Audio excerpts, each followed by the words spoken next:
Baik, kita beralih ke informasi berikutnya.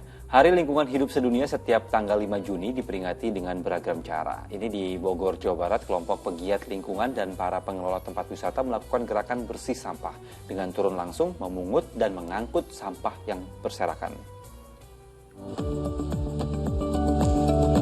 Puluhan relawan yang berasal dari berbagai kelompok dan komunitas pecinta lingkungan ini Sabtu pagi tampak turun ke Sungai Ciliwung. Bukan untuk mandi atau bermain air, tapi mereka tampak penuh semangat membersihkan sampah yang ada di sepanjang aliran kali. Satu persatu sampah yang ditemui diambil atau dipungut, lalu dikumpulkan.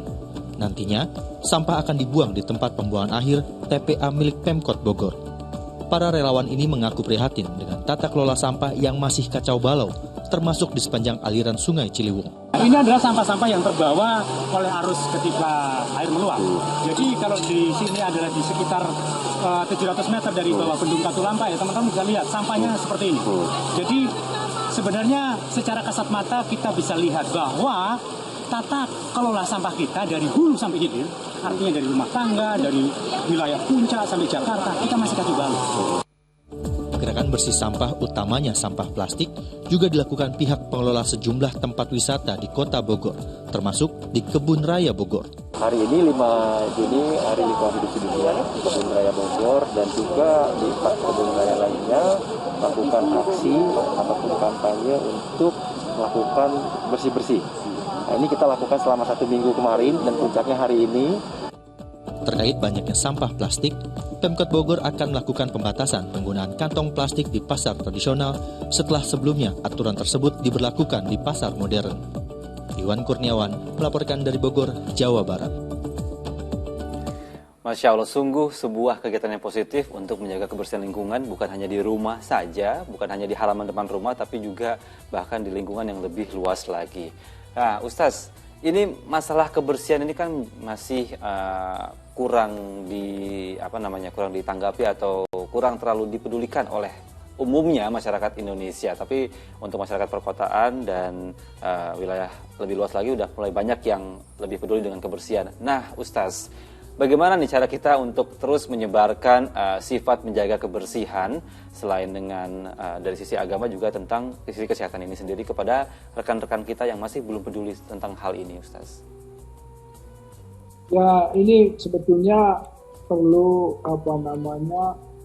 penyuluhan, perlu yang namanya edukasi kepada masyarakat bahwa hidup bersih itu menyehatkan, dan ini bagian dari bagaimana kita hidup untuk beragama.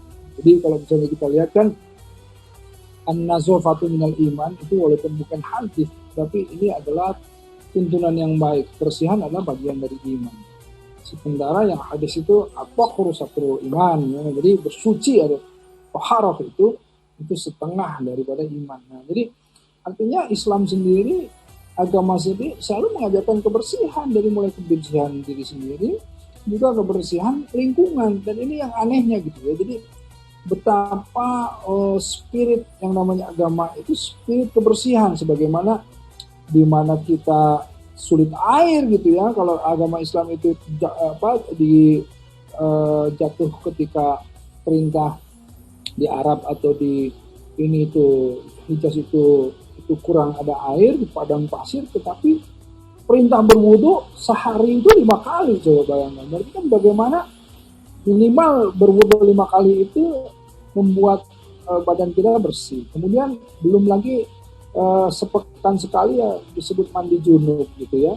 Jadi mandi besarnya ketika ini nggak ada air. Kalau ada air seperti kita ini kan mandi sehari sudah 2 kali. Jadi betapa orang-orang Islam pada saat itu adalah orang-orang yang bersih, yang wangi, apalagi sunnahnya itu Rasulullah SAW menyukai yang namanya wewangian, ada parfum. Jadi betul-betul satu tren gaya hidup lifestyle orang Islam itu orang yang bersih gitu. Belum lagi bahwa di dalam Al-Quran dituntun juga ya, bahwa kebersihan lingkungan itu menjadi penting.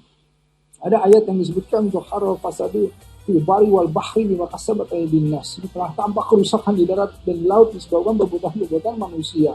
Nah, jadi manusialah yang merusak, manusialah yang mengotorinya, manusialah yang kemudian mendapatkan akibat dari perbuatannya itu sendiri. Makanya walaupun sama Allah setiap kerusakan itu diperbaiki sama Allah, tetapi sesekali ditampakkan agar supaya manusia itu belajar mengambil hikmah darinya, bahwa kalau kamu terus merusak, kamu mengotori yang namanya lingkungan, kamu juga akan sakit, akan terkena dampaknya gitu. Makanya disebutkan dalam ayat yang lain, wala tufsidu fil ardi ba'da islahiha. Jadi jangan kamu itu berbuat kerusakan setelah Allah memperbaikinya gitu. Nah, jadi intinya betapa yang namanya kebersihan ini penting sekali ya, untuk supaya kita itu bisa melihat bahwa yang namanya agama itu mementingkan yang namanya kebersihan, ya, baik itu kebersihan hati, kebersihan diri, juga kebersihan lingkungan. Insyaallah.